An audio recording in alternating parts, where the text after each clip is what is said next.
তোমার লাইফে হয়তো এই বাইক থাকবে আর নাহলে আমি থাকবো। কে থাকবে বলো? বাইক। বাইকের মধ্যে কি আছে যা আমার মধ্যে নাই? তেল। ফাইজলামি করবা না, আমি কিন্তু সিরিয়াস মুন না। তুমি আজকে ফাইনাল ডিসিশন নিবা, তোমার লাইফে এই বাইক থাকবে আর নাহলে আমি থাকবো। তুমি বলো কে থাকবে? বাইক। এত যে বাইক বাইক করতেছো, কি পাইছে বাইকের মধ্যে? হ্যাঁ, যা আমার মধ্যে নাই? ব্রেক। ব্রেক মানে? আমার এই বাইকের ভিতরে একটা ব্রেক আছে, ব্রেকটা যখন চাপ দেই ও থাইমা যায়, কিন্তু তোমার ভিতর কোনো ব্রেক নাই। তোমার থামতে বললে তুমি থামো না। তোমার সাথে রিলেশনে আসার পর থেকে বলতে পারবা কোনো কিছুতে তোমার আমি থামাইতে পারছি? আমার কোনো কথা এখন পর্যন্ত তুমি শুনছো বা আমার কোনো কথার দাম দিছো বলতে পারবা? কিন্তু ও শুনছে, ওর মধ্যে একটা ব্রেক আছে। ওরে যখন আমি চাপ দেই, ওরে যখন আমি থামতে বলি ও থাইমা যায়, কিন্তু তুমি থামো না। তোমার আমি থামাইতে পারি না। তোমারে যখন কোনো কিছুতে না করি তুমি আমারে উল্টা প্রশ্ন করো, এইটা কেন করব, ওইটা কেন করব। এই, ও কি কথা বলতে পারবে যে ও তোমাকে প্রশ্ন করবে? এইটাই তো আমার সুবিধা। ওরে আমি যেমনে বলি, যেমনে চালাই ও অমনি চলে, কিন্তু তোমার আমি যেমনে চালাইতে চাই তুমি অমনে চলো না। ওরে নিয়ে আমার কোনো প্যারা না। তার মানে আমি প্যারা? অবশ্যই প্যারা। তোমারে নিয়ে আমি প্রতি মুহূর্তে আতঙ্কে থাকি। কোন ছেলে তোমার মেসেঞ্জারে নক দিল, কোন ছেলে তোমারে আবার ডিস্টার্ব করলো, কোন ছেলে তোমার প্রোফাইল পিকচারে যে একটা লাভ রিয়াক্ট দিল।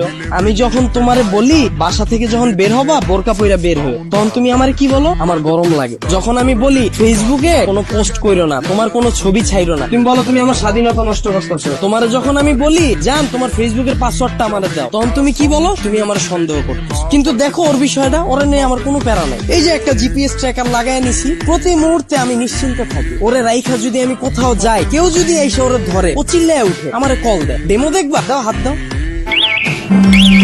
এই যে কল চলে আসছে। আবার তুমি দেখো যদি আমার কোনো ফ্রেন্ড বা আমার কোনো কাজিন আমার এই বাইকটা নিতে চায়, আমি নিশ্চিন্তে দিয়ে দিই। কারণ কি বলতো, আমার এই জিপিএস ট্র্যাকারের ভিতর লোকেশন সেট করা যায়, ও কতটুকু এরিয়ার মধ্যে থাকবে। আমার ফ্রেন্ড যখন এটা নিয়ে যায় আমি একেবারে নিশ্চিন্তে ঘুমাই, কারণ এরিয়ার বাইরে গেলে আমার বন্ধু যাবে কিন্তু ও যাবে না। ও কতটা লয়াল একটু চিন্তা করো। কিন্তু তোমার দিকটা একবার দেখো, আমি যদি তোমারে রাইখা বিদেশে যাই, সুরঙ্গ ছবির মতো আর ফার্নিশের মতো অবস্থা হইব আমার। দেশে এসে কি দেখুন জানো, আমার বন্ধু তোমারে নিয়ে বাইকে গেছে। এখন তুমি বল বাইক রাখলে ভালো হবে না গার্লফ্রেন্ড? এত যে বড় বড় কথা বলতাছো, আমাকে নিয়ে লাস্ট কবে বের হইছো মনে আছে তোমার? তোমারে নিয়ে বের হয়ে আমার কোনো লাভ আছে? তোমারে নিয়ে বের হইলে 8-10টা মেয়ে যদি তাকায় তাও মুখ ফিরিয়ে যায়। চিন্তা করে এটার লগে তো একটা আছে। কিন্তু যদি আমার এই বাইকটা নিয়ে বের হই, 8-10টা মেয়ের সিরিয়াল লেগে যায়। এখন তুমি বল তোমারে চুজ করা ঠিক হবে না আমার বাইকটাকে? এত যে বাইক বাইক করতেছো না, এই বাইক একদিন তোমার জীবনটা খাইবো। তাও ভালো, ভিতরে কোনো কষ্ট থাকবো না, গেলে গা একবারে জামুগা। মানে? তোমার লগে রিলেশনে যাওয়ার পর থেকে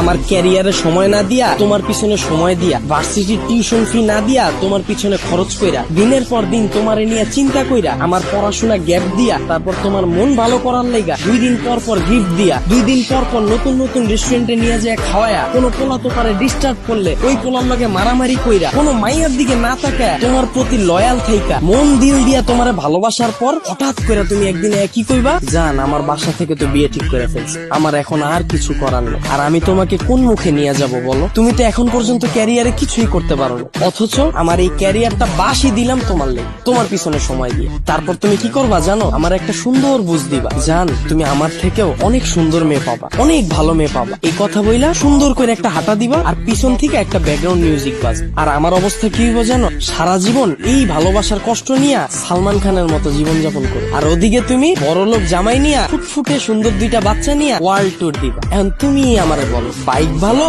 না তুমি?